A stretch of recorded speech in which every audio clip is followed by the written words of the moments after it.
Jad, jadi ke lotion tu Jad? To be honest, I pakai benda ni memang menjadi. Kalau tak percaya, nampak kaki I putih. Kita kalau tengok orang, kalau jadi, kaki putih. Okey, kaki putih. Kalau kaki putih, memberi yang tak tipu. Kalau tangan badan, you boleh tipu lah, you buat color-color. Tapi kalau kaki, putih, no comment. Okey?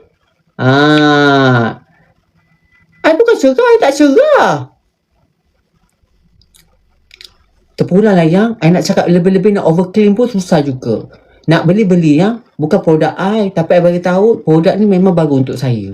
Kalau nak beli je lah, no. Tak ada, aku tak memaksa langsung, kita just share je. Sebab kat Australia tak ada benda-benda yang untuk yang macam nak buat-buat yang ni yang macam tu, tak ada. Sini memang tak dibenarkan.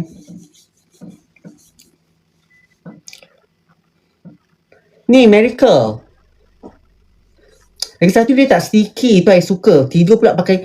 Dia kalau pakai tidur, I perasan bila pakai waktu malam kan, kita akan esok pagi tu tengok kita punya tapak kaki kita ni gebu je, cantik je. Lawa je, macam geram je tengok.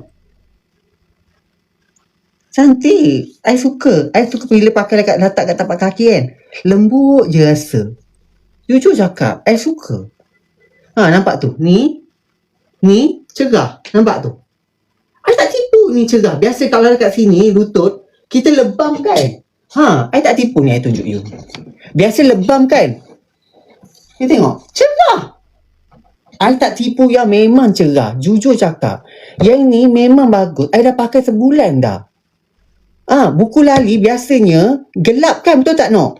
Yang ini memang elok. Tak tipu, cerah. Ni. Jujur. Cantik juga. Ya Allah ni. Aku pakai ni. Jujur, sumpah Lila.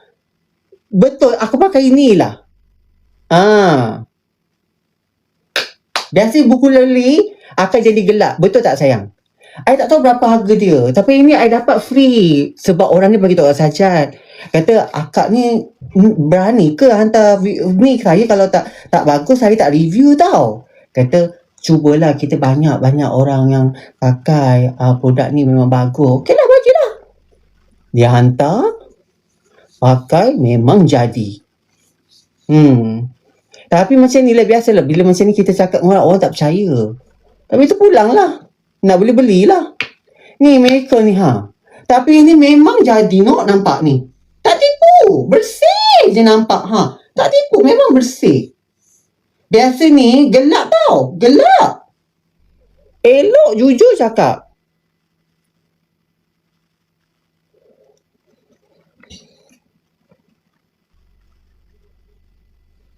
Saya suka sebab bila pakai kan, tapak kaki tu jadi lembut. Lepas tu kan lutut jadi memang cantik. Saja sebenarnya ada masalah dekat kuku lali dengan lutut. Lutut memang lebam. Tak tipu. Tapi lutut saja pakai ni dah sebulan dah. Cerah. Tak tipu. Okey lah. Happy lah. I happy. Memang wangi.